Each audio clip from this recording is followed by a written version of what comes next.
buenas noches para todos. Estamos aquí en este evento organizado por la Facultad de Ciencias Económicas de la Universidad Nacional de Lomas de Zamora, la Secretaría de Investigación y Posgrado, el Centro de Estudiantes y también el Colegio de Graduados en Ciencias Económicas de Lomas de Zamora.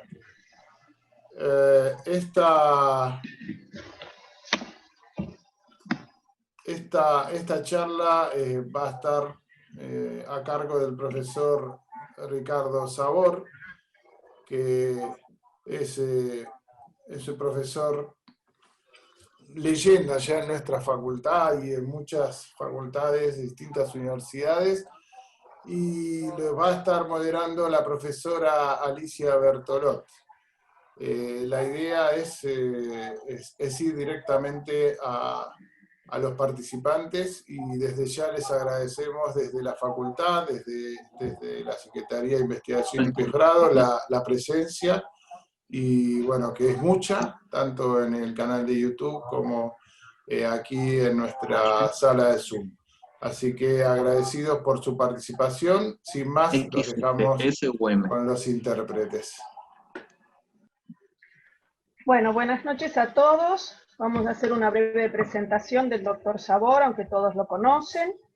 El doctor Ricardo Héctor Sabor es contador público, tiene un posgrado en negociación de la Universidad Católica, un posgrado en docencia de la Universidad de Buenos Aires, es director de la carrera de posgrado en sindicatura concursal de la Universidad Nacional de Lomas de Zamora, profesor consulto de la Universidad de Buenos Aires, profesor titular de sindicatura concursal de la Universidad Abierta Interamericana, profesor de grado de la UCES, síndico integrante del estudio Vilén, Castiglione Sabor, entre otros muchos antecedentes.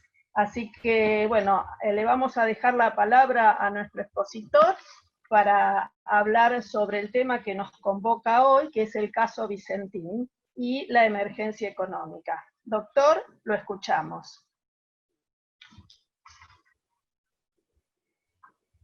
Buenas tardes para todos. Agradecer especialmente a los de investigación de Mandil, al titular de la Cátedra de Actuación Judicial de Lomas de Zamora, doctor Horacio Casabé. Les comento también que he consultado a prestigiosos abogados, a colegas míos, profesores de la universidad, que son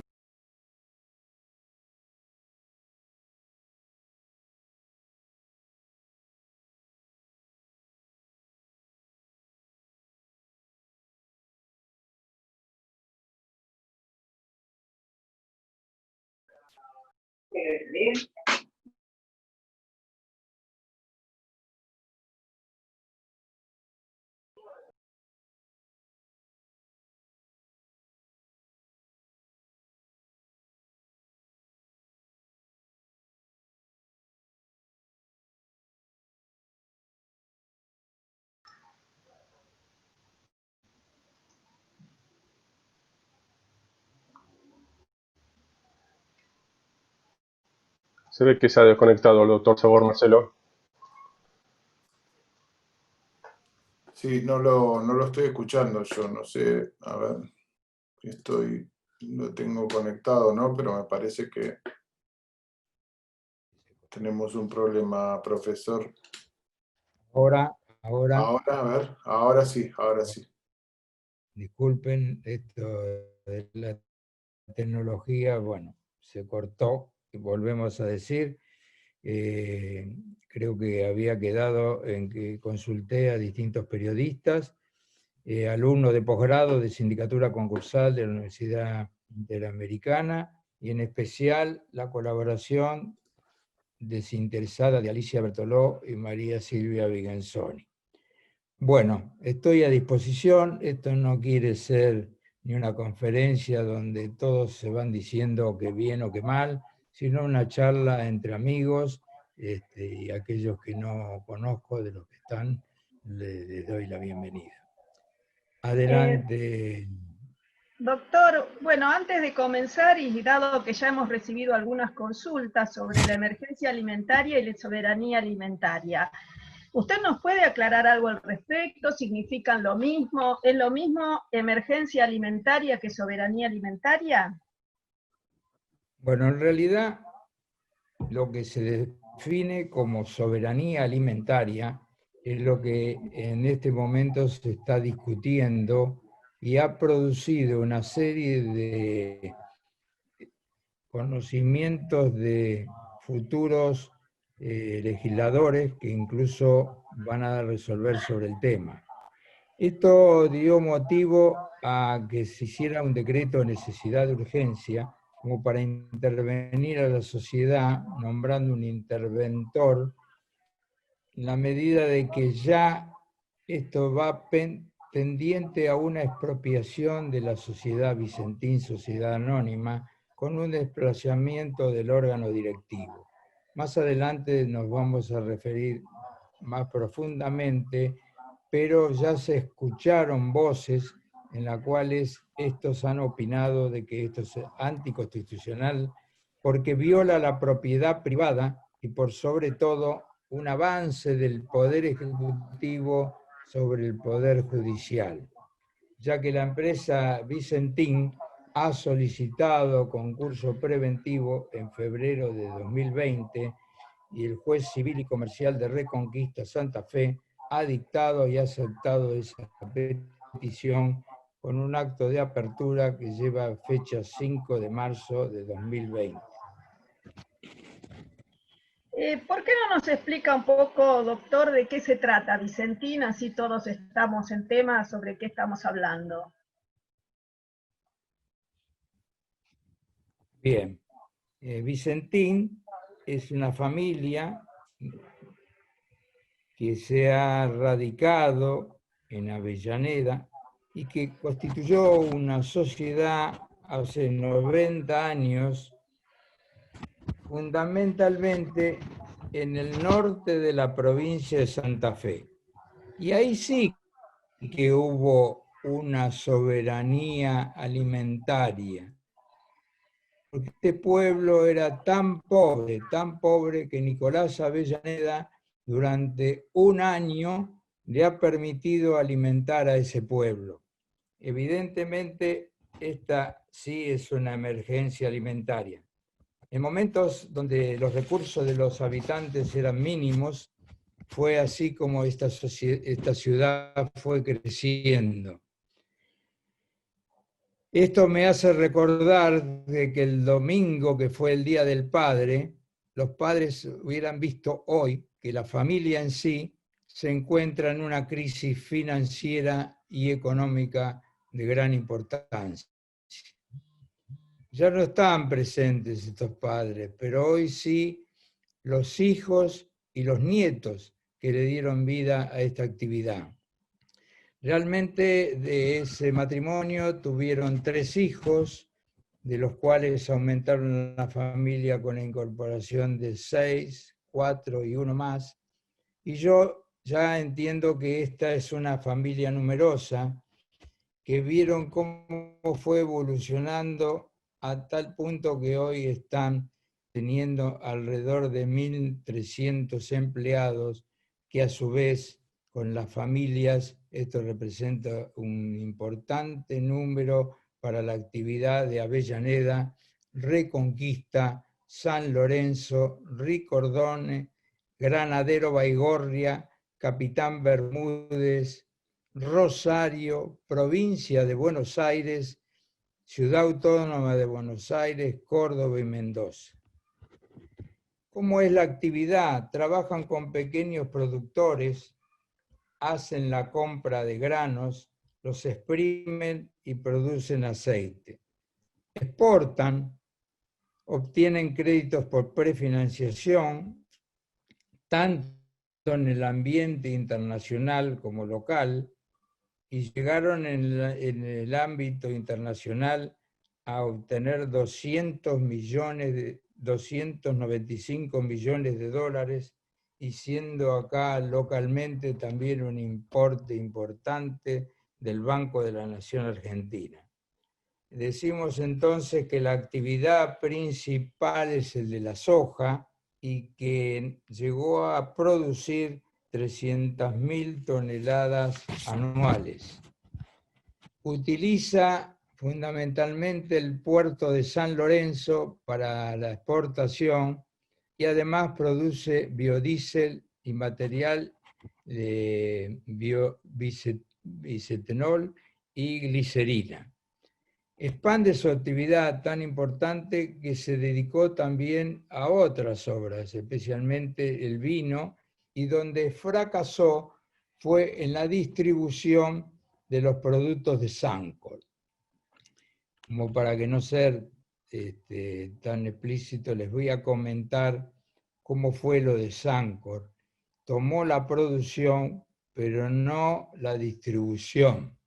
Al tiempo dijo, bueno, este negocio es importante y voy a hacer también la distribución, y ahí fue donde fracasó y tuvo una pérdida importante. ¿Por qué? Bueno, fue así. El que iba al almacén a comprar el postrecito se encontró con que el postrecito no estaba. Falló la distribución.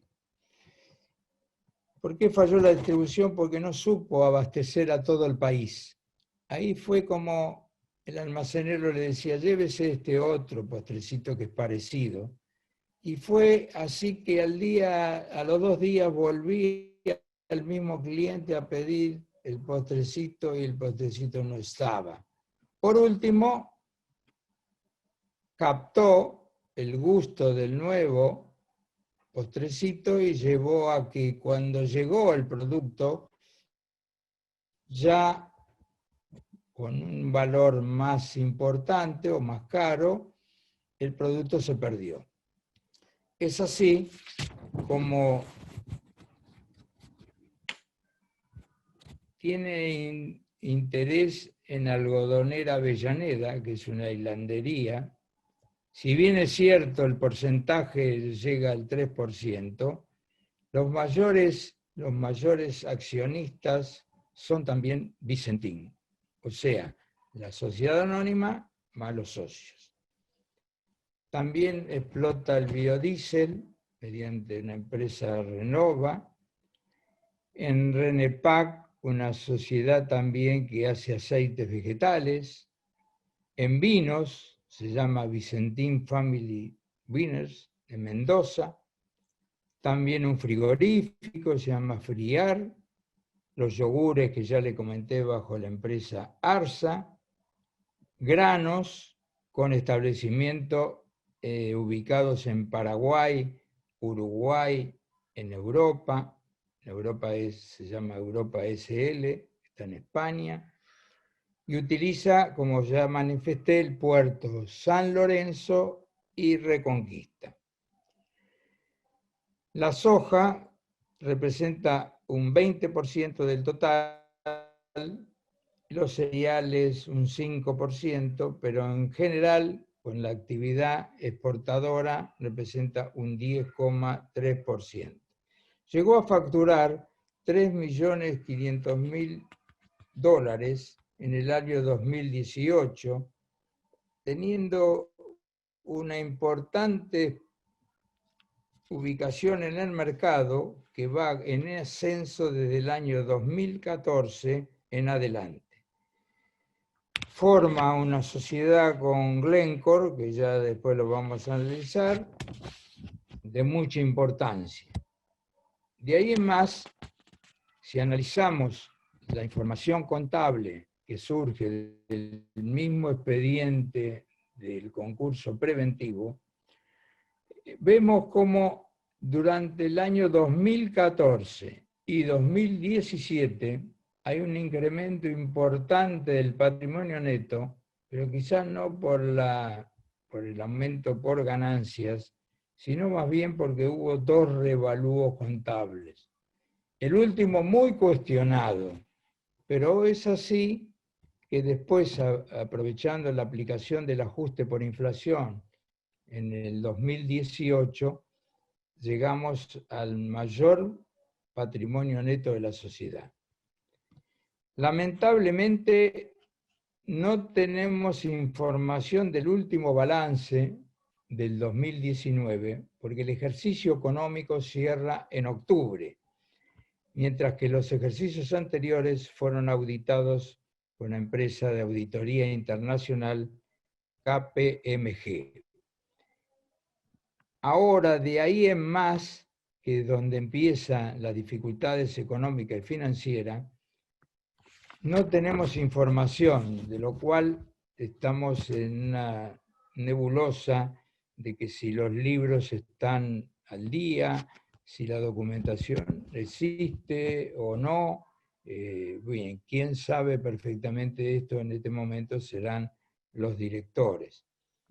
Pero ante este problema pudimos ver que hubo una serie de situaciones que comienza primero con la pérdida por parte del gobierno anterior nuestro de las elecciones. Y ante la posibilidad de que pudieran cambiar el manejo de la parte del exterior más la cotización de la divisa, han aprovechado para vender y también comprar. En la venta de mercadería consiguieron, para siempre, en este momento con renovación automática, financiación por prefinanciación. ¿Me escuchan ahí? Sí, te Sí, escuchamos, muy bien, Ricardo. se escucha perfecto. Bueno, disculpen, Bueno, pero... vos nos estabas comentando, Ricardo, cómo era la situación de la empresa a través de los balances a los que tuviste acceso. Sí, por ahí estaban. Por ahí estábamos. Habíamos dicho que en el 2018, octubre, con el último balance, aparentemente porque incluso está auditado por KPMG, era un balance en el cual se le podía dar crédito porque tenía 1.195 millones de patrimonio neto, muy importante, con un activo de 2.275 millones. Ahora bien, no tenemos los datos necesarios como para podernos ubicarnos en octubre de 2019, porque se empieza a producir un desequilibrio financiero y económico a partir de la variación del dólar, una alta inflación, y ya empieza en noviembre del 2019 la operación que yo les comentaba de Glencore, donde Vicentín tenía el 50% compartido con Glencore de esa sociedad. Y le vende un tercio en $1.300.000, en lo cual esto ya hay una denuncia donde se preguntaba dónde fue a parar ese dinero. De la información que yo tengo del Rabobank, entidad extranjera, que le había suspendido ya sus créditos, se le canceló 26.000 millones. Y 96 millones, 96.000 millones, estoy mal, sino que son 260 millones, y más del resto se pagó a proveedores. Bueno, todas estas cifras en realidad lo va a poder determinar con exactitud el síndico del concurso, cuando empiece a analizar cuál era realmente las causas de la asociación de pagos, cuando realice dentro del concurso el informe general establecido por el artículo 39. Ya con fines de año, una P que se podría ver con algunas consultas con el grupo de Renova, no tuvo efecto y también con fecha 24 de enero ya de este año, una posibilidad de hacer también un acercamiento con la cooperativa de la Asociación Cooperativa Argentina y los agricultores, la Federación Argentina, también fracasaron. Mientras estaban en esto, con anterioridad, ya habían tenido, según manifestaciones del presidente de la República, una reunión cuando el presidente todavía no había entrado en funciones, pero se había elegido por la voluntad del pueblo. Se terminaron las negociaciones porque principios de febrero le aparece por un acreedor un pedido de quiebra. De ahí en más, la solución para cortar este pedido de quiebra era presentarse en concurso. Ahora bien, la presentación en concurso fue el 11 de febrero y por supuesto que ahora nosotros como síndicos y especialistas en concursos y quiebra tenemos que decir lo siguiente. ¿Fue una buena decisión presentarse en concurso? Por supuesto que sí, porque evitó la quiebra de la sociedad. Para lo cual contrató un estudio de abogados importante que lo ayudó a la presentación del concurso. Dentro de la presentación en concurso, tenemos que hacer notar que se suspendieron todos los intereses de los acreedores quirografarios al momento de la presentación. Igualmente, siguen los directores administrando la empresa, pero ahora bajo la vigilancia del síndico. Tuvieron que mostrar y demostrar cuál han sido los motivos que los llevaron a la cesación de pagos. Y así fue como expresaron que causas endógenas y exógenas los llevaron a esta situación. Y hacían notar la gran inflación, las retenciones a las exportaciones, la falta de créditos y evidentemente los llevaron a esta situación. Por supuesto que ahora tienen algún tipo de prohibición porque no pueden realizar ningún pago anterior a estos acreedores que lógicamente son anteriores a la presentación. Tampoco pueden realizar actos a título gratuito, ni constituir hipotecas o prendas o cualquier preferencia por obligaciones no vencidas que originalmente no tenían garantía.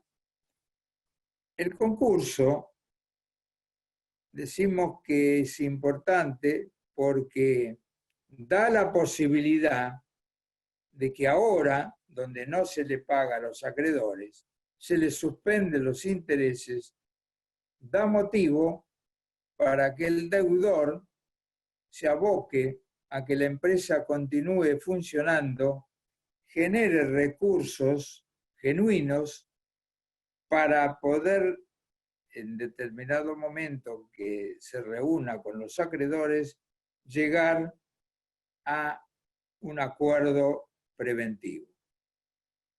Para presentación en este concurso, tuvo que presentar un activo y un pasivo valorizado y certificado justamente por contador público. Bien, esto fue cuestionado porque evidentemente acá la evaluación ya no tiene en cuenta los principios de contabilidad ni cómo venían contabilizando, sino que les permitió, en algunos casos, ajustar a valores corrientes, a valores actuales, lo que en la contabilidad era inferior, y en algunos casos, según manifestaciones del propio contador, que certifica dice que se han utilizado los mismos valores ajustados que la sociedad venía trayendo. Se hizo una presentación en el expediente diciendo que el contador no había cumplido con las pautas de las resoluciones técnicas contables, pero en realidad no tuvo efecto dado de que el juez entendió que la valorización era correcta. Seguramente con la actividad de la sindicatura, cuando determine exactamente en el informe general cuál es el valor de ese activo, y con la verificación de crédito posterior, exactamente cuál es la situación del pasivo. El juez tuvo en cuenta los razonamientos presentados ahora por el deudor y juntamente con el nombramiento del síndico va a hacer un estudio de toda la documentación que el concursado presentó. Esa documentación, que consta de 8 cuerpos, alrededor de 1.575 fojas y 101 cajas, el juez le ordenó a la sindicatura que realice un examen pormenorizado de la documentación aportada, de los balances, en función de la actividad que merece el síndico. El síndico se encontró con un problema, que siendo la apertura del concurso el 5 de marzo, el 20 de marzo se encuentra con el problema de la cuarentena. De manera que le dificultó enormemente al síndico empezar a controlar el trabajo. Por supuesto que la actividad del síndico va a ser muy importante en esta complejidad, y es así que el concurso sigue avanzando. ¿Cómo avanzar? Con empleados que, según el síndico también pudo corroborar, está al día con sus salarios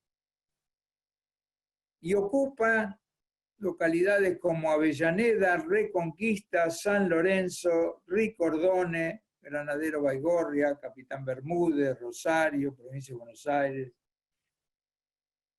la Ciudad Autónoma de Buenos Aires.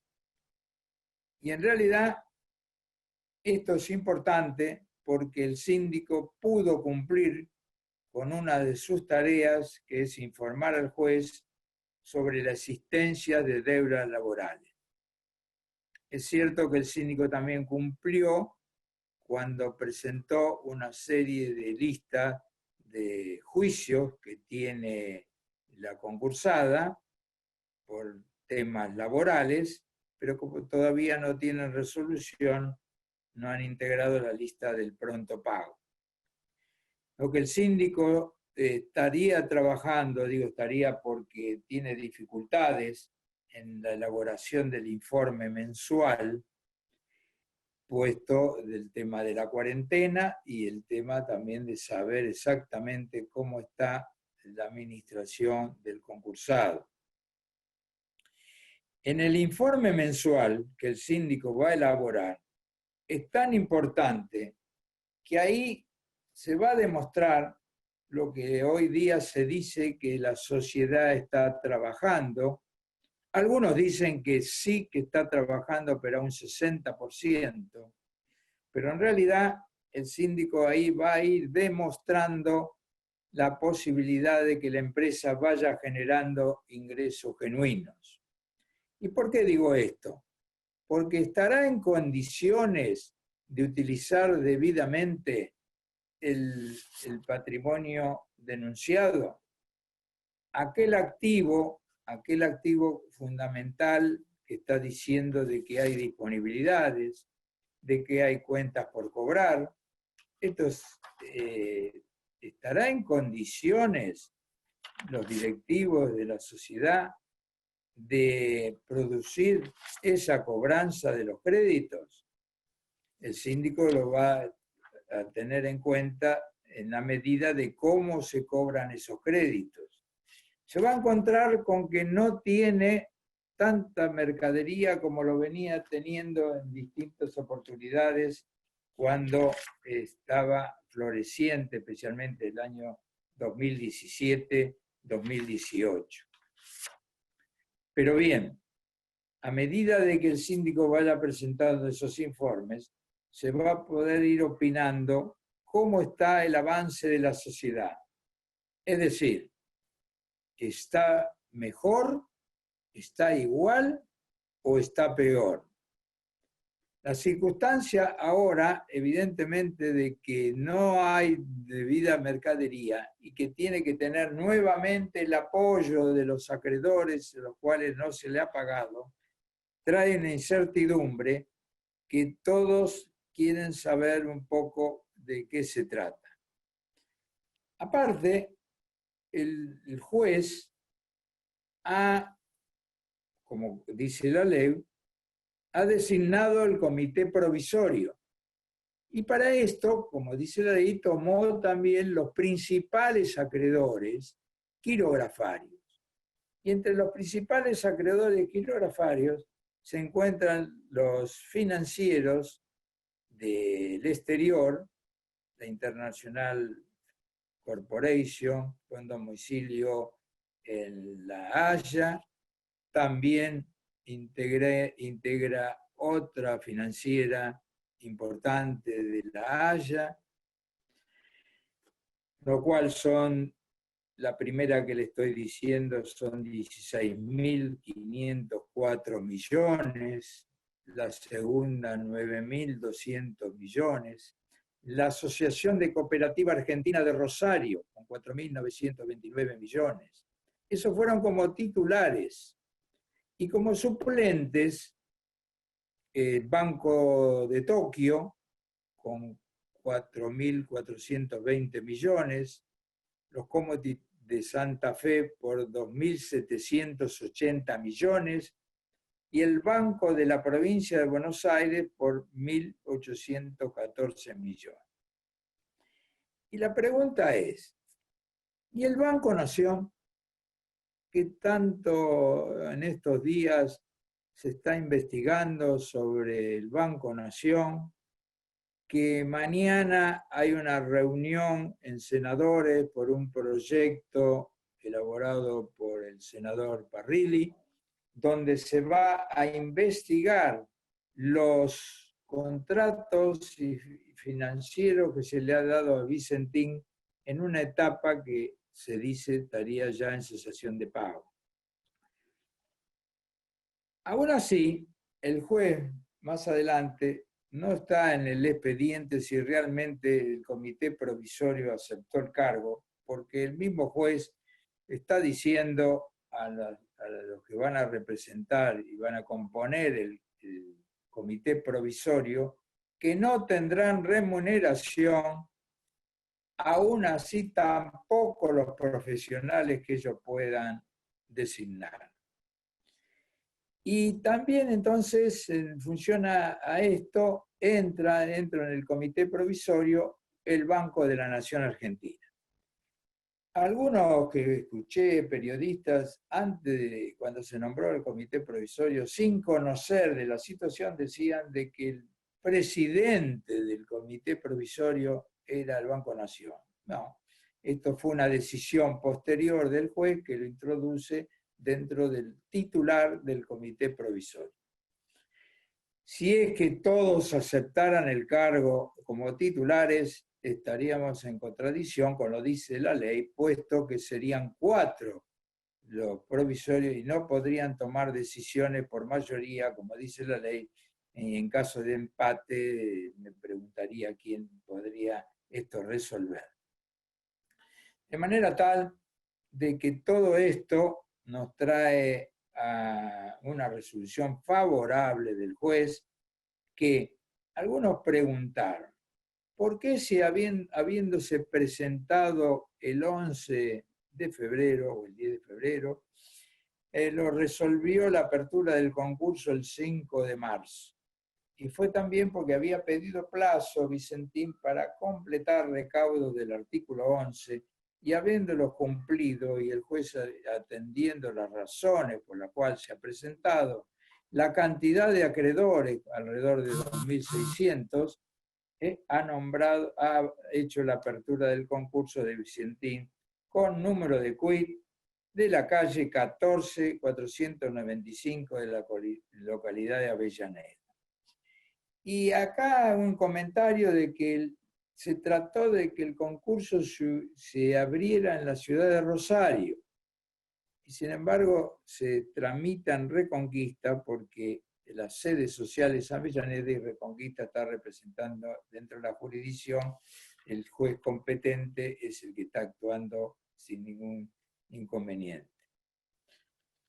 ¿Qué más podemos comentar de lo que ha hecho el juez?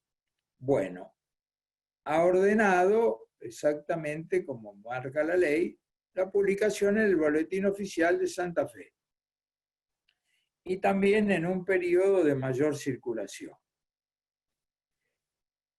No se ve acá otras publicaciones, como ser de los otros lugares donde Vicentín tiene también acreedores. Bueno, por supuesto, la inscripción en el registro universal, y si hay concurso anterior para verificar de que no exista un año, dentro del año, otra presentación en concurso. Traba la inhibición general de bienes y le dice al deudor que deposite 2.074.700 pesos para gastos de correspondencia. Y acá hay algo muy novedoso, muy importante de la actividad del juez y de la sindicatura. La sindicatura presenta un proyecto novedoso para la provincia, que es la verificación digital de la verificación de créditos. ¿Por qué? Porque estamos en un problema de cuarentena. Por otra parte, los acreedores no podrían llegar hasta el estudio del síndico masivo, más teniendo en cuenta que están en distintas localidades. Y así fue como por volumen el juez nombra 3 síndicos. Ahí en Santa Fe y Reconquista, por el volumen, por los habitantes, no hay sindicatura A ni sindicatura B, sino que es una sindicatura plural. Evidentemente, acá la Cámara nombró a los síndicos, y tengo entendido de que los síndicos son conocedores, especialmente de la parte de cerealista, de campo y de exportación, con lo cual ahora tienen una importante tarea de acá en más. Por supuesto que también prohibió a los directores la salida del país, salvo que pidieran autorización al juzgado, la suspensión de todos los remates, y evidentemente esto trae una circunstancia muy especial de que el concursado se sienta aliviado de todas las presiones de no pago ahora de los acreedores quirografarios. De los que dicen que estaban en estado de quiebra, la sociedad, por lo que está demostrando, el patrimonio neto demostrado entre activo y pasivo es favorable, pero evidentemente el síndico después va a poder determinar. Y aún así, entiendo yo que en la verificación de crédito se va a poder determinar exactamente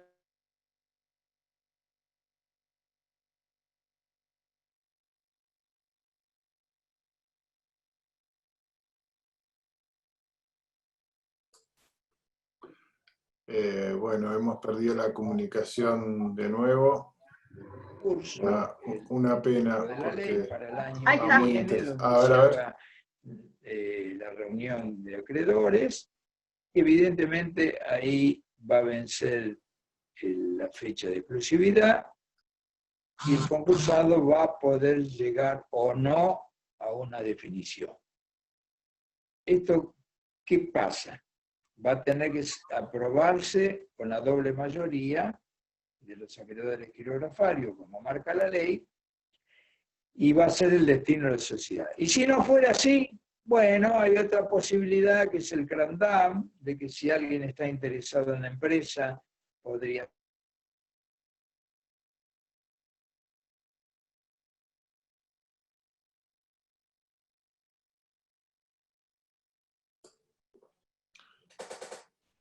Bien, Alicia. No sé si...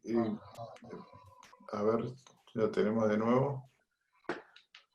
Ricardo. Sí, Ricardo, ¿estás?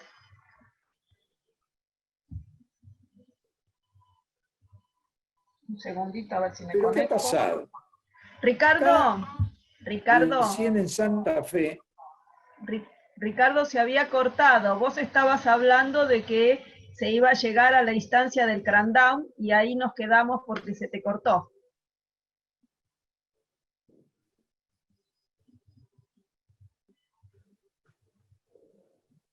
Otra vez se le cortó, vamos a esperar si se reconecta. Sí.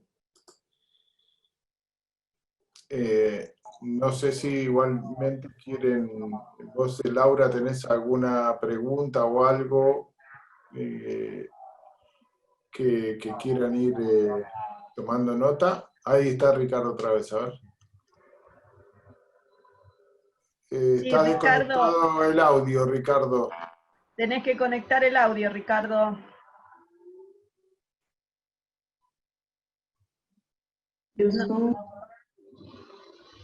Me parece que no nos está escuchando. ¿La viste, boludo? ¿Le dijo?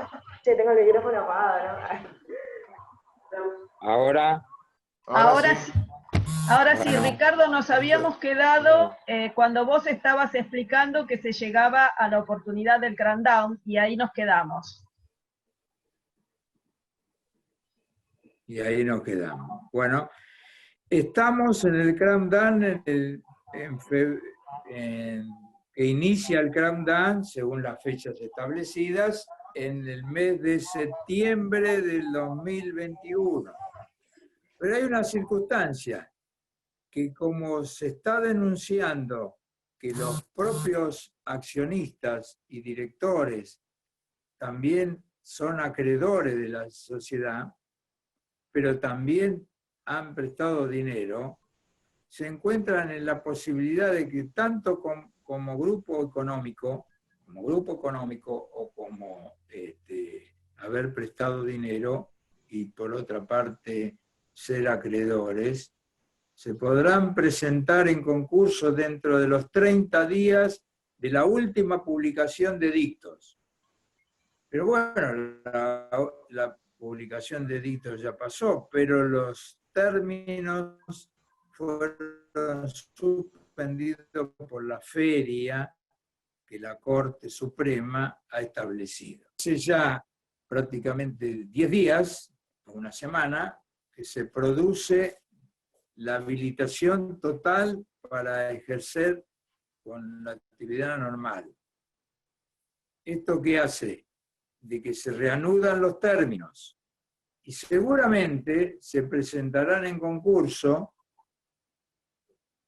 los que han dado las garantías, seguramente el grupo económico, y entonces el juez se va a encontrar con que va a extender los plazos. Y ese plazo de septiembre del 2001 va a llegar hasta 2022. Y del 2022, si la sociedad no encuentra el acuerdo de sus acreedores, vamos a tener el CRANDAM y seguramente vamos a llegar al 2023. Bueno, esta circunstancia hace que dentro del régimen del concurso, si bien es cierto, mantenemos la fuente de trabajo, mantenemos que los pequeños productores puedan seguir trabajando con la sociedad o no. Y entonces, esto es volver a lo que el mismo Estado propone, que exista un acuerdo, aunque el Estado en algún momento dice, si no hay acuerdo, vemos de qué manera yo intervengo en la sociedad o de qué manera yo hago una expropiación. ¿Cómo? El juez del concurso puede tener debidamente la colaboración de los síndicos designados, los doctores contadores Carlos Samut, Ernesto García, Diego Tedesco, y entonces acá evidentemente el juez puede tener, digo puede porque no lo marca la ley, pero llegar a entender de que esta es su complejidad y como el director del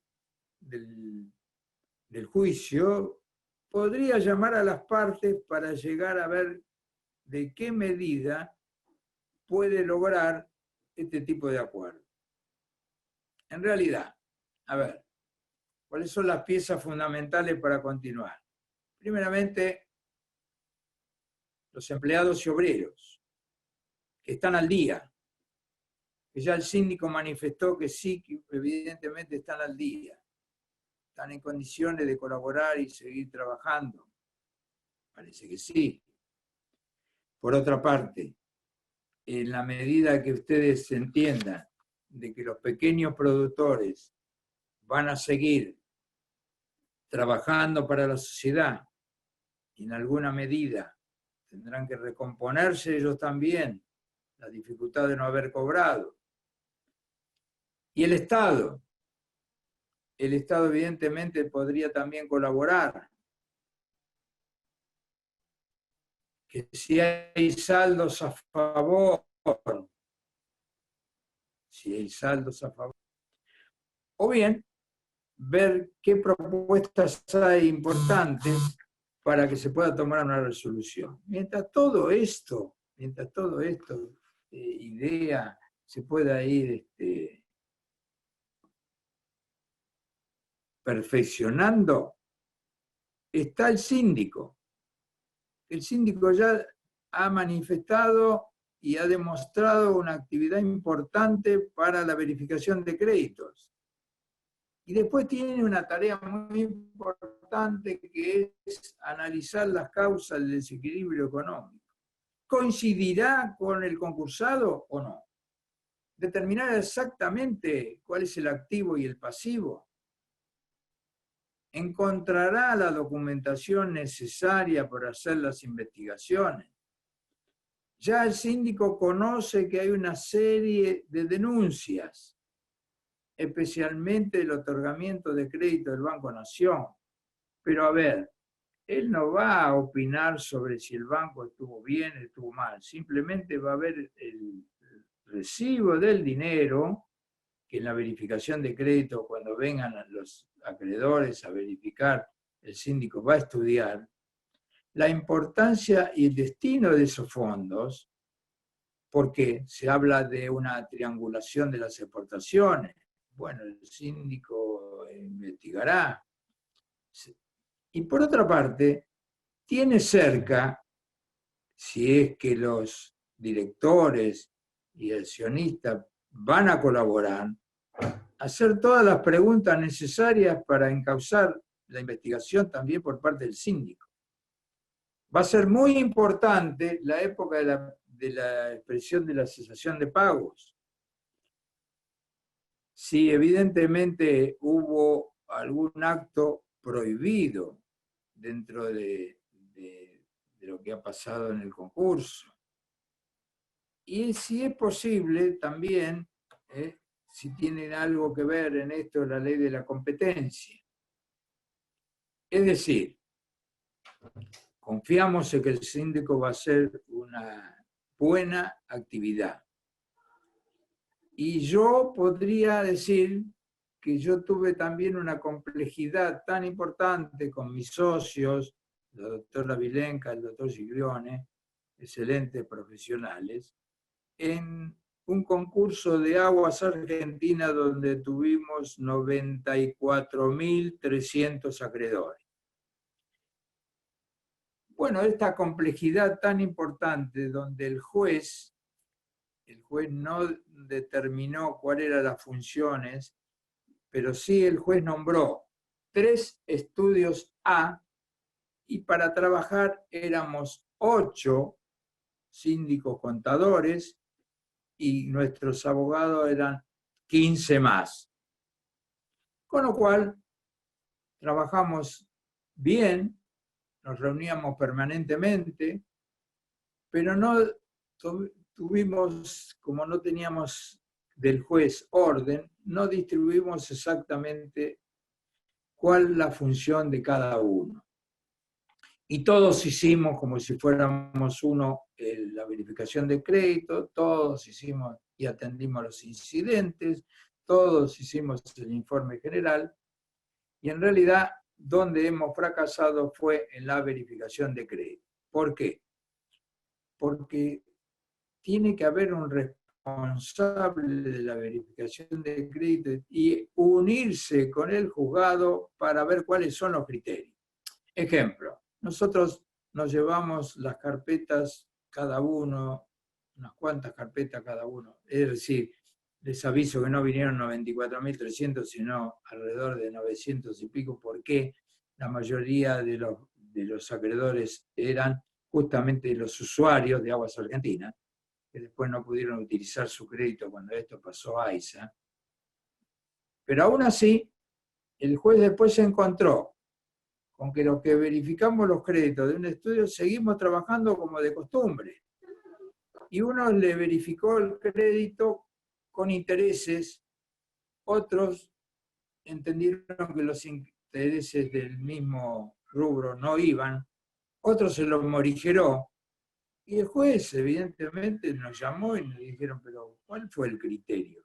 De manera que acá, cuando yo me entero ahora que los síndicos van a hacer la firma, sí, es cierto, van a hacer la firma del artículo 39 y del artículo 35 en común, tendría que haber un responsable de cada uno de los casos. Por ejemplo, uno tomar la verificación de créditos, otro el informe general, otro la investigación de los informes mensuales y demás, y que cada uno se haga responsable, porque si de uno falla, van a caer los 3 en algún apercibimiento, en alguna remoción, o evidentemente les espera un trabajo muy importante. Para lo cual el juez le dijo, puede designar colaboradores y abrir también domicilios fuera del lugar donde estaban establecidos, sino también han hecho en Córdoba, en Santa Fe capital y en Reconquista. Han fijado ahí más la verificación de crédito, que espero le vaya muy bien, porque tienen un sistema de seguridad, no como en otro concurso acá de la provincia de Buenos Aires, que se hizo por mail, bueno, era mucho más chiquito, y acá, evidentemente, con el problema de la cuarentena, se complica todo el proceso. En realidad ahora el síndico tiene por delante recibir la documentación realmente acreditable. Dentro de este estado, si me están escuchando, dentro de este estado nos encontramos con que el gobierno, mediante un decreto de necesidad de urgencia, número 522 del 2020, se presenta en realidad al juez del concurso y le designa, evidentemente, un interventor, que desplaza a los directores. Si bien es cierto, el fundamento es para mantener la fuente de trabajo en defensa de los productores pequeños, de la soberanía alimentaria. En realidad la soberanía alimentaria, si en realidad esta empresa representa un 10,5% del total. Y la opinión es esta. Si hay una intervención a la sociedad, los directivos están desplazados. Pero los que manejan la sociedad son los que, si en alguna medida tuvieron problemas financieros y económicos, tienen que reconocer que eso se puede solucionar porque ellos saben exactamente cómo pueden salir del problema. Si es que reconocen evidentemente cuáles fueron las falencias, si hay alguna falencia de dirección o de estrategia o de comercialización. Y ahí es más que el juez, en principio, lo autorizó cuando el interventor se presenta en el juzgado diciendo de que él viene a tomar posesión porque es un decreto de necesidad de urgencia. El juez lo tomó y dijo, téngase presente, en principio, o sea que le prestó conformidad, pero el concursado, ¿qué hizo? Se presentó ante el mismo juez y dijo, señor juez, se está violando exactamente el derecho de propiedad, no hay motivos como para intervenir la sociedad. El concurso tiene habilitado, la ley lo dice, el artículo 15 y 16 de la ley de concurso, como para que el juez, en caso de que lo considere necesario, también por actos anteriores o posteriores a la presentación, puede nombrar un interventor, ya sea en forma leve, tipo veedor, o un coadministrador, o directamente separar a la administración de sus cargos. El Poder Ejecutivo también tuvo la misión de hacerlo esto por 60 días. ¿Y por qué por 60 días? Un poco para investigar, teniendo en cuenta de que no iban a dirigir la empresa, sino para investigar un poco la documentación de aquellas denuncias que realmente se hicieron y además provocar con esos elementos una expropiación de la sociedad. Para lo cual, evidentemente, decía que esto lo hacía por una declaración de utilidad pública y que en defensa de la fuente de trabajo y en defensa de los pequeños productores y de poder abastecer exactamente el alimento, en realidad no era alimento para los humanos, sino para los porcinos, ¿verdad? Ahora bien, dijo también de que esto estaba en cesación de quiebra. Bueno, de la lectura del expediente no hay tal falencia, todavía no está el informe mensual del síndico, pero la sociedad está con dificultades, pero está trabajando. Y también en la presentación, los actuales directivos pidieron la inconstitucionalidad del TNU. El juez se declaró incompetente para declarar la inconstitucionalidad solicitada por el deudor. Esto en realidad yo estuve consultándolo, el juez lo fundamenta y es cierto, no es el juez del concurso el que tendría que declarar la situación esta de inconstitucionalidad, pero hay en la actualidad un juez comercial que ha declarado en otro orden familiar el DNU, porque justamente el caso de un padre que tenía que visitar, un padre separado que no podía visitar a sus hijos porque estábamos en la fase la cuarentena.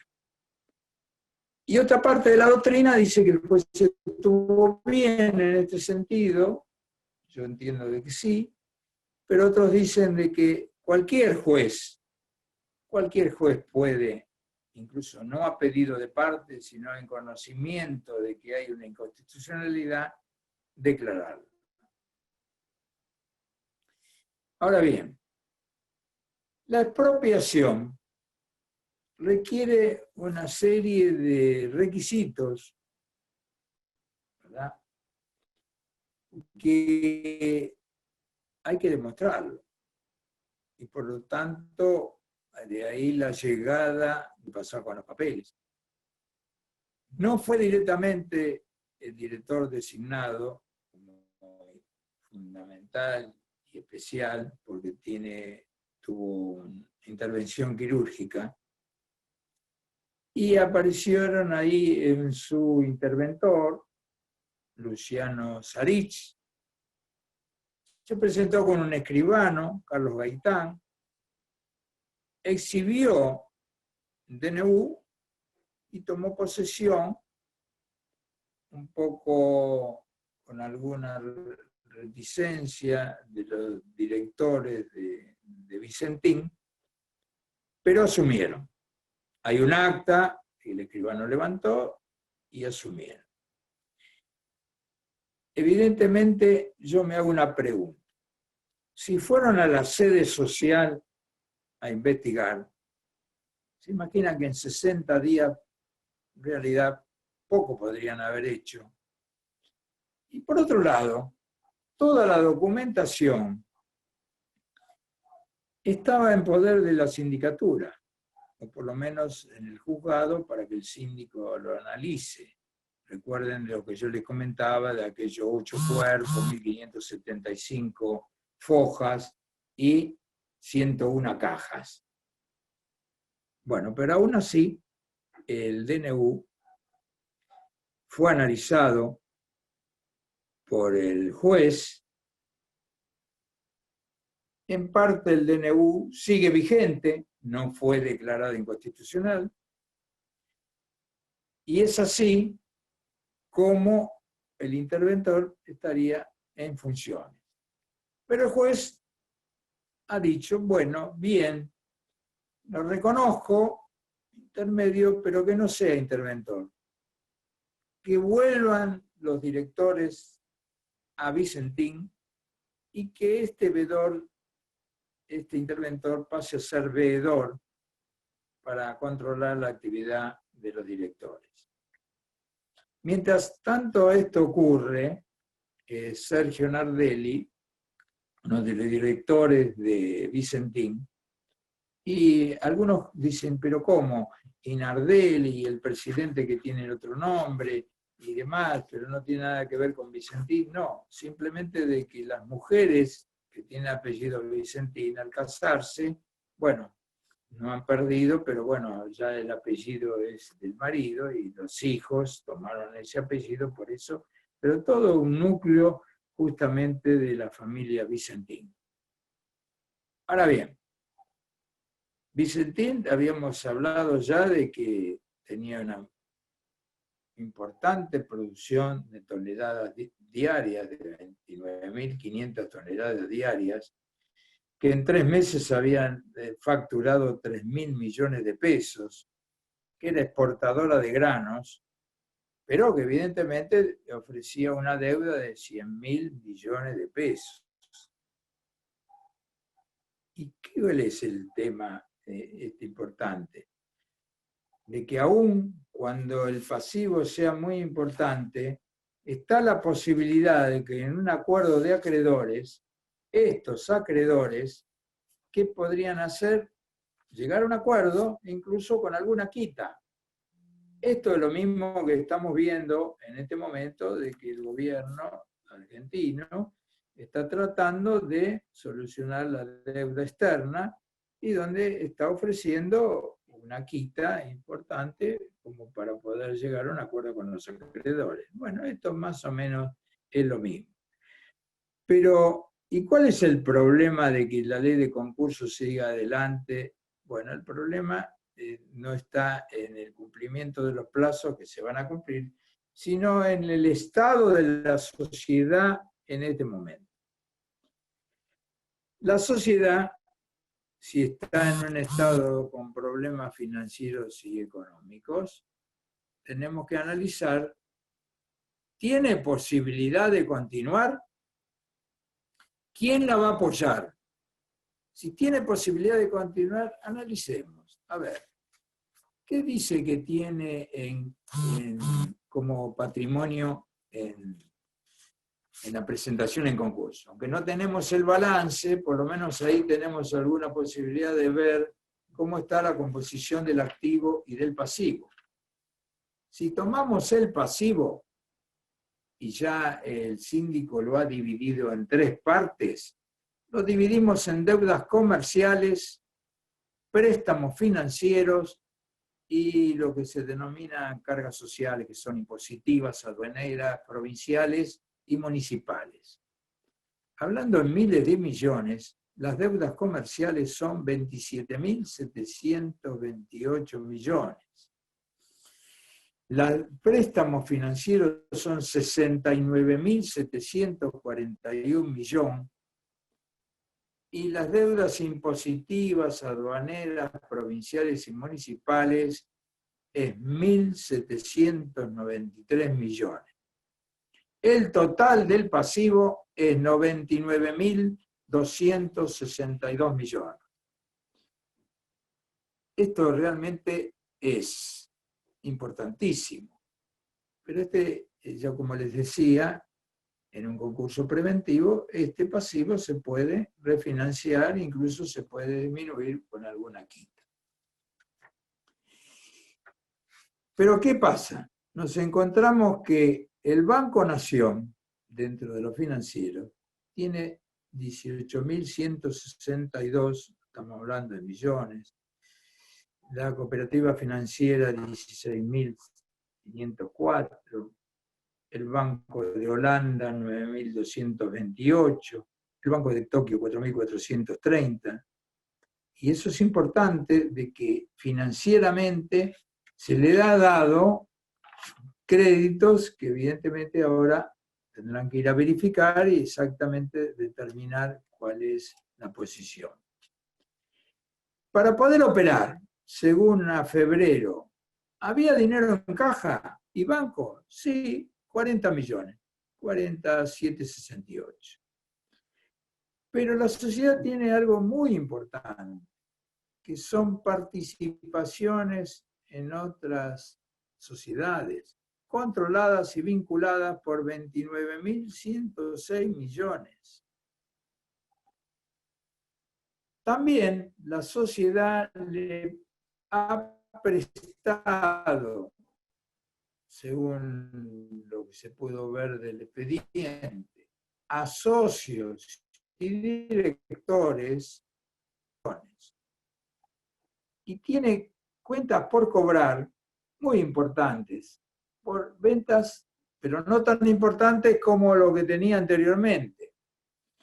Ventas por 3.474 millones y un crédito a cobrar que lo está denunciando la Inspección de Personas Jurídicas con una empresa Nacabie Comercial, que es representante de Nacabie Uruguay, donde se inscribió como sociedad acá en nuestro país con fecha 3 de diciembre del 2019. Llama la atención de que justamente se ha regularizado quizás esta situación. La pregunta es que dentro de lo que el síndico va a investigar es, ¿estos créditos son cobrables?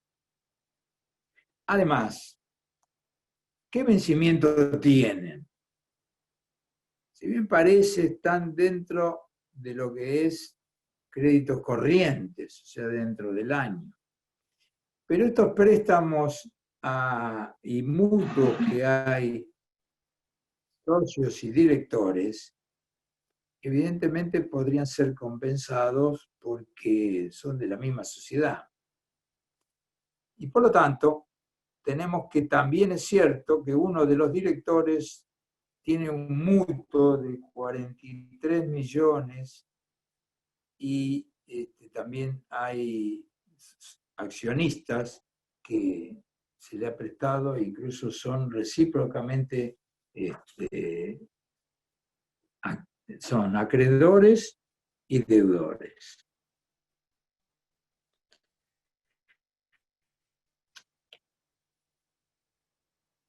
Cuando ofrecen la posición hablan de cuentas a cobrar, ¿no? Pero claro, tenemos otras cuentas a cobrar y otras cuentas a cobrar por 32.156 millones.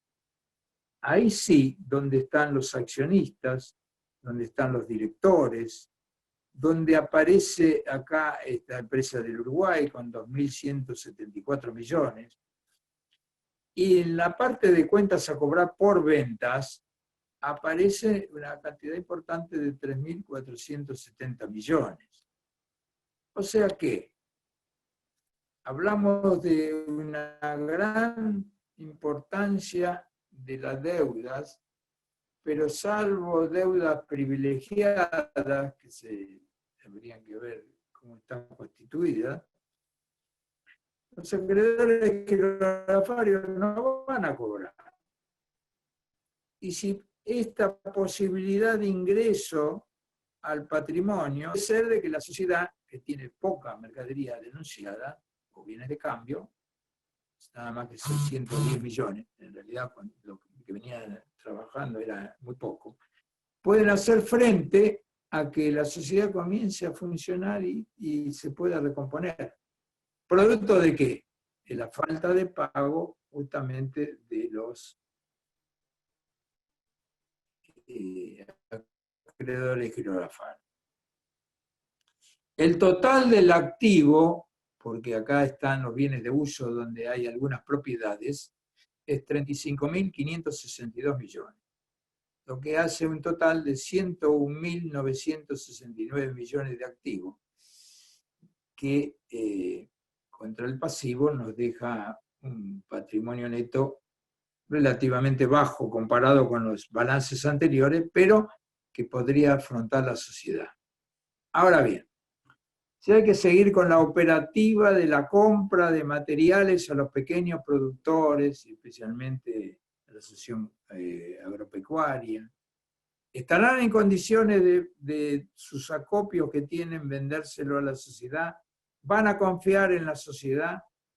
El Estado ¿tendrá la oportunidad también de dar alguna posibilidad? Bueno, esto es lo que nos afronta como fundamental para que la sociedad pueda seguir continuando y produciendo los valores de importantes toneladas anuales de la parte aceitera y de la parte de biodiesel.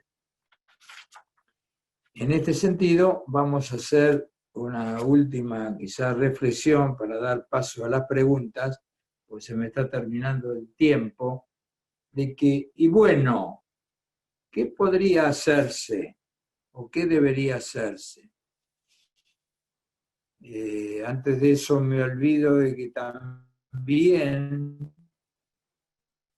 no sé si es por la pueblada que hubo recientemente, el pueblo protestó, pero todo un pueblo de Avellaneda que se va a quedar en la ruina si es que Vicentín no puede continuar. El gobierno en algunas publicaciones decía dio marcha atrás con la expropiación. Y sin embargo, no. Siguió por el camino que debía haber seguido, que es justamente la intromisión del tema, porque así le corresponde, de la Inspección General de Personas Jurídicas de Santa Fe. Teniendo en cuenta que la economía y negocios, tener en cuenta que de Vicentín tienen también empresas vinculadas, que la ley de sociedades en los artículos 113 a 117 le da la posibilidad, y la ley provincial 6.926. ¿Por qué? porque en defensa de la fuente de trabajo, de los productores y los pequeños productores de Santa Fe, del interés público,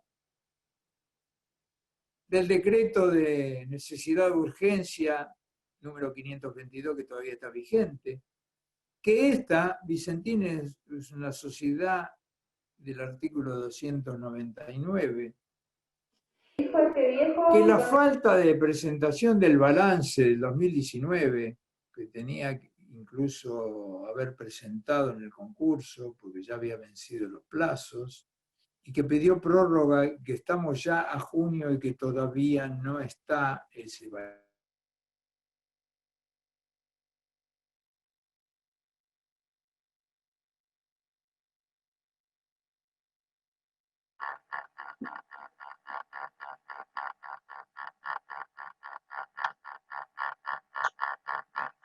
Ricardo, ¿nos escuchás? Se entrecortó lo último. A ver ahora. Ahora sí, ahí te escuchamos.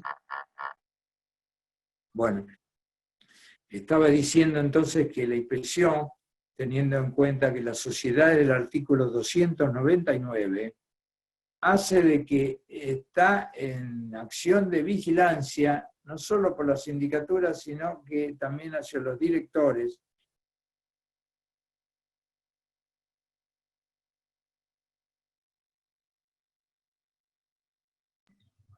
Otra vez se cortó, Ricardo.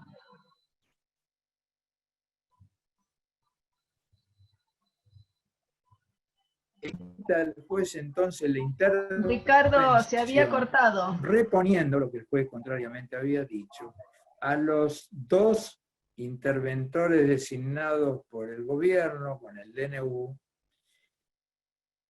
que asuman con uno más de la provincia de Santa Fe para intervenir y desplazar completamente a los directivos de Vicentín Sociedad Anónima. ¿Y por qué lo dice?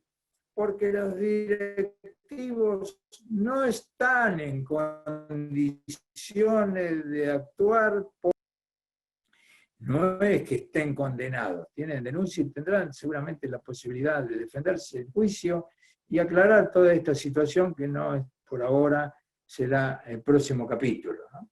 Ahora bien, el juez va a resolver, en definitiva, va a resolver sobre esta nueva posición y vamos a ver exactamente cuál es la decisión de su señoría, ¿no?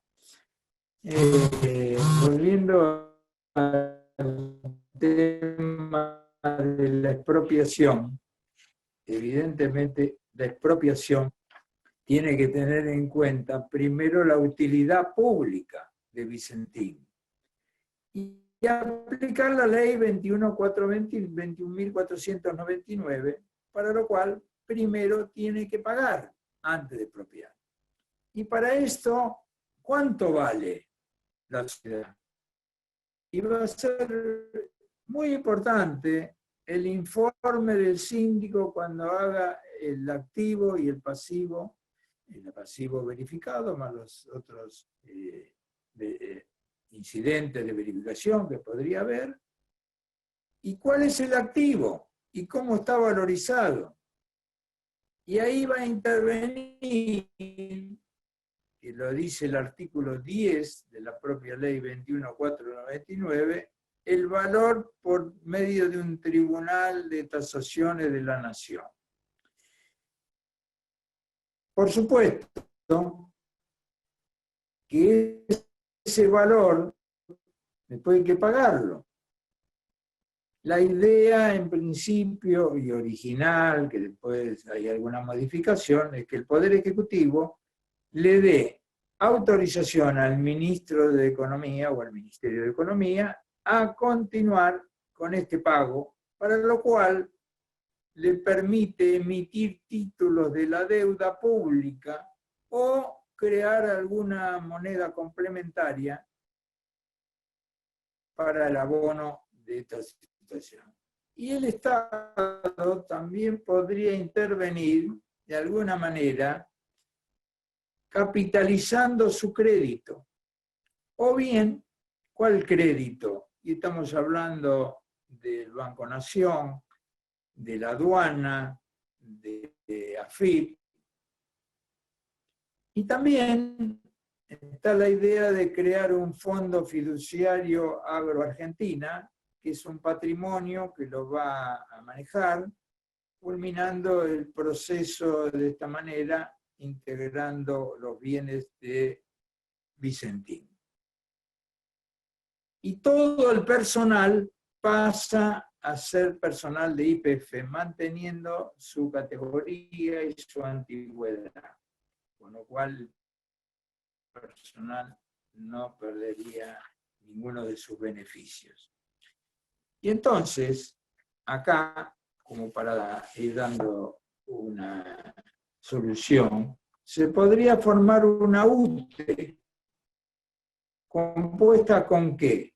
No desperdiciar a Vicentín, pero aquellos que están decididos a colaborar, que son los productores, las cooperativas y el mismo Estado, para que la sociedad pueda continuar, generar, si que no puede, generar ingresos futuros para poder satisfacer a los acreedores.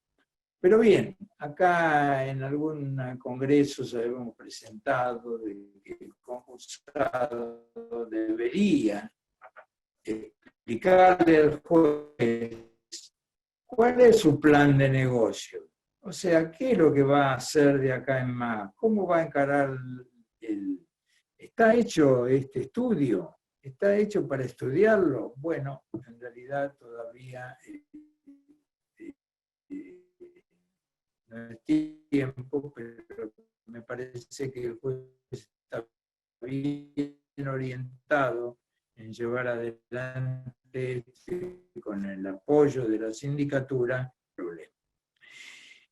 Tengan en cuenta de que el Banco Nación también puede haber pedido la intervención como un acreedor, todavía no lo ha hecho, la intervención la va a realizar el juez aplicando el artículo 17, y evidentemente si esto no funciona, bueno, tendremos un problema importante de norte, especialmente el norte de la provincia de Santa Fe.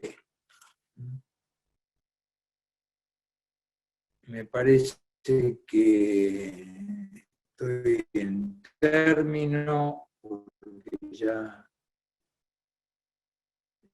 cumplí en exceso el tiempo, no sé las preguntas, si me han escuchado, espero que sí.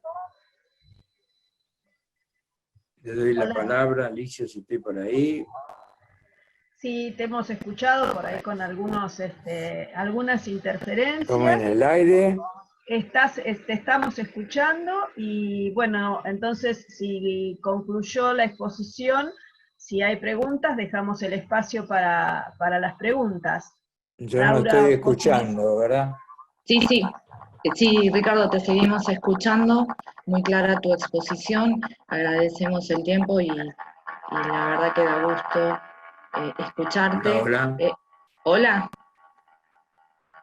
yo te escucho, Ricardo. Bueno, te comentaba, en base a este cierre que has hecho, vamos a tomar dos preguntitas de las que hicieron, y una tiene que ver con si la empresa va a un salvataje, si podría apoyar una cooperativa de productores y trabajadores, algo parecido a Sancor. Bueno, el tema es así. Faltaba explicar que después de no conseguir el acuerdo dentro del concurso, evidentemente está la posibilidad de que cualquier interesado pueda llegar al crackdown. Pero eso, teniendo en cuenta el concurso preventivo, esto va a pasar dentro de 1 o 2 años. Esta es la situación. Mientras tanto, con autorización del juez, una cooperativa se podía hacer cargo mediante una UTE, también con Vicentín, y Vicentín tiene alguna posibilidad mayor también.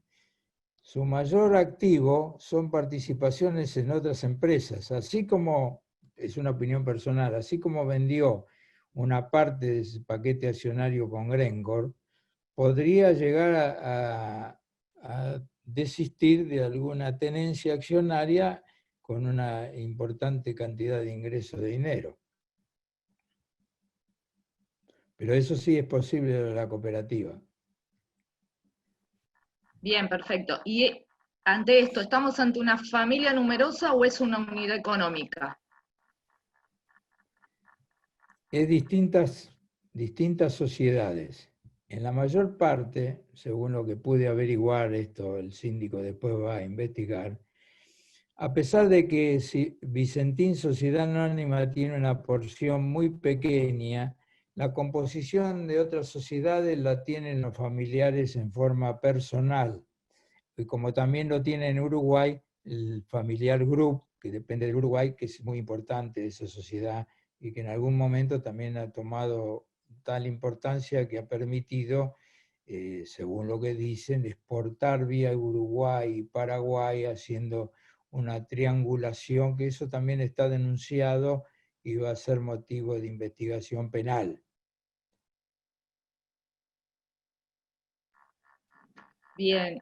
Y por último, te pregunto, ¿la injerencia del Estado perjudica o beneficia la confianza de los acreedores y la eventual aprobación de un acuerdo? Depende de lo que quiera el Estado. ¿Cuál es la intención del Estado? ¿Ayudar o quedarse con la compañía? A ver, yo entiendo de que la soberanía esta alimentaria para este caso no va. El bien de la familia, bueno, en la medida de que es una expropiación y le pague, suficiente. Sale la familia Vicentín, pero evidentemente lo que acá tiene en cuenta mucho es el control de las exportaciones. Aunque este es un campo muy, muy limpio, muy transparente de la oferta y la demanda, tener en cuenta de que esta denuncia de la triangulación haría de que hay un mayor efecto de que las divisas entren directamente a la Argentina, ¿no? Acá lo que en esta denuncia dicen de que como el dólar está a un valor de 70 pesos hoy, mientras tanto el dólar marginal está a 125, hay una diferencia muy importante, porque los que hacen exportación de granos tienen un porcentaje ínfimo de utilidad, gran volumen, estamos hablando de millones, gran volumen, por eso la utilidad también es importante, pero no supera el 1 o 2% de la facturación. Y aún así, con un dólar que en este momento lo están liquidando, menos la retención del 30%, a 45, 49 dólares, 50, es una diferencia muy importante. Por eso, posibilidad de eludir este control y hacer las exportaciones por otro lado, ¿no?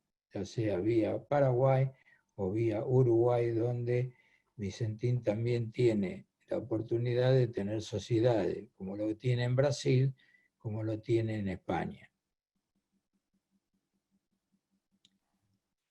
Perfectas tus aclaraciones. Alicia, ¿vos tenés alguna pregunta para hacerle al profesor? No, Laura, yo no tengo preguntas para hacerle, así que no sé si vos ya no tenés más preguntas y vamos terminando. Perfecto. Una última. Si los directivos de Vicentín tienen denuncia penal, ¿pueden tomar la conducción? Bueno, cualquiera puede tener una denuncia penal. En la medida de que alguien se presente como querellante, incluso el Banco Nación se está presentando como querellante, evidentemente hasta que no sea condenado no pierde la posibilidad de ser director de la sociedad. Ahora, cuando en realidad se encuentran deficiencias que podría ser por la no elaboración del balance del 19, yo creo que la Inspección General de Personas Jurídicas de Santa Fe tiene toda la autoridad para intervenir la sociedad para ver qué es lo que pasa. Hay un signo preocupante ahí.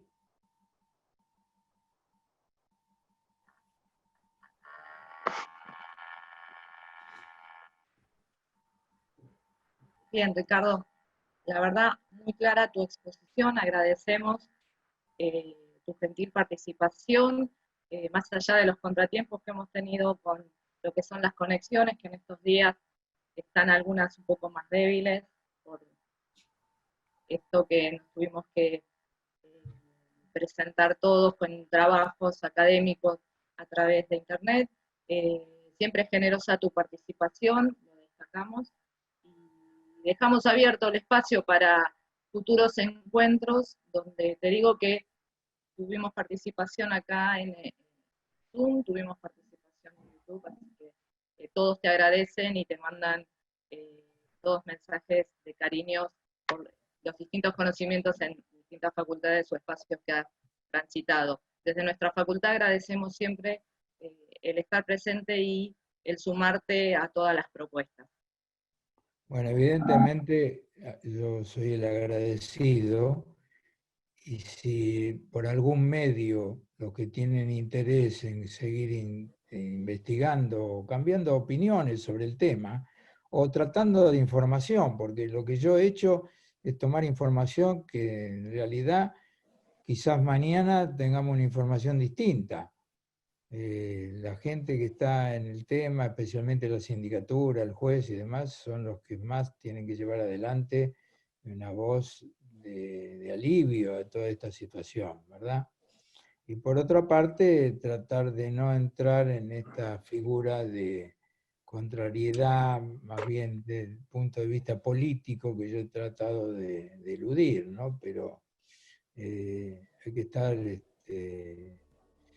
contentos de que el juez pueda tomar una decisión adecuada y pueda salir adelante con el concurso preventivo.